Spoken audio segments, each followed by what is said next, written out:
sound of a shotgun. Everybody jumps from the sound of a shotgun. In my neighborhood, everybody. Bonjour à tous, on se retrouve aujourd'hui pour une nouvelle vidéo.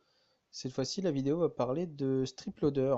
Alors qu'est-ce que c'est? C'est tout simplement une bande de plastique qui permet donc de retenir les cartouches d'un revolver principalement pour en favoriser le rechargement. Donc c'est le même principe si vous voulez qu'un speed loader, seulement là ça se fait directement avec une bandelette souple. Donc pour m'aider, on voit que j'ai repris le Garbrand pour avoir les normes CIP des cartouches 357 Magnum et donc avoir des cotes au plus juste. Donc ensuite j'extrude un petit peu la pièce pour amener une surépaisseur et je réalise donc, je rebouche tous les trous, j'en réalise un composant pour l'envoyer sous Cura. Donc Cura, donc, comme je l'ai expliqué dans les vidéos précédentes, c'est un slicer qui permet de découper en plusieurs couches l'objet. Et donc là, je règle les différents paramètres pour le filament flexible. Ensuite, on lance l'impression. La principale différence qu'il y a entre un filament flexible et un filament rigide, on va dire, lors de l'impression, c'est qu'il faut désactiver la rétractation.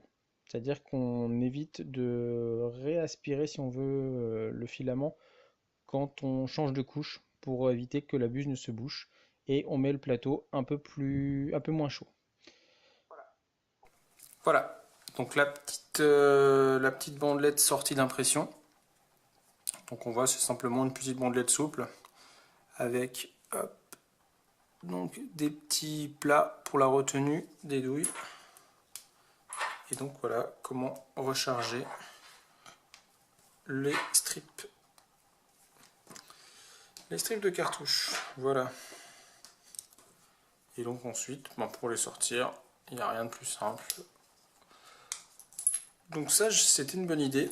Et il m'est venu après une seconde idée dont je vais vous parler tout de suite. Donc l'idée était en fait de concevoir une boîte de colonnes dans laquelle je puisse ranger deux strips l'un à côté de l'autre. Et ici là je vous présente donc le moyen, donc le petit passant pardon, que j'ai réalisé pour faire un emport ceinture. La seconde idée de ce boîtier est en fait de percer la partie basse pour pouvoir modifier le strip dans la partie flexible qui n'est pas utilisée, voilà, que je montre maintenant, pour réduire si on veut la largeur et pouvoir insérer le strip dans un sens ou dans l'autre selon le fait qu'il soit chargé, enfin garni ou non de cartouches. Et voilà la démonstration. Donc voilà, cette seconde version imprimée. Donc de la même manière que la première, on insère donc les cartouches comme ceci. Hop. Et donc voilà à quoi ça ressemble quand c'est garni. Et donc ensuite on les rentre deux par deux. Et ça va quand même beaucoup plus vite que de les rentrer une à une en allant les piocher dans la boîte, etc.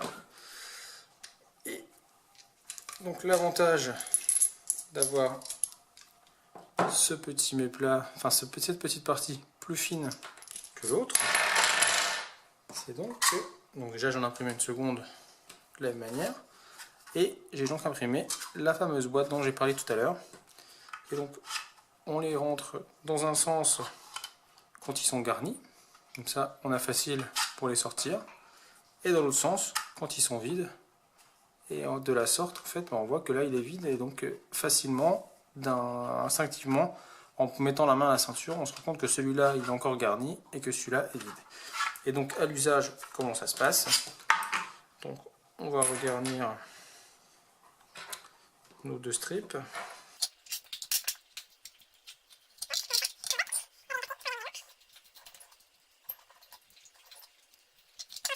Alors, naturellement, j'ai pris soin de dimensionner de telle manière à ce que les 38 rentrent, mais aussi les 357 Magnum, puisque voilà, c'est vraiment des strips qui sont prévus pour les deux calibres.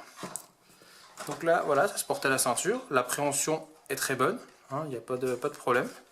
Mais pour autant, facilement, on peut retirer également du boîtier, recharger assez facilement sur l'arme. On vide notre premier chargeur. On a pris soin au préalable, hop, de rentrer dans l'autre. Automatiquement, à la main, on sent que là, il n'y en a plus. Par contre, il y en a encore ici. Hop. On peut garnir à nouveau le second barillet facilement. Donc voilà. Voilà la petite aide à laquelle j'ai pensé.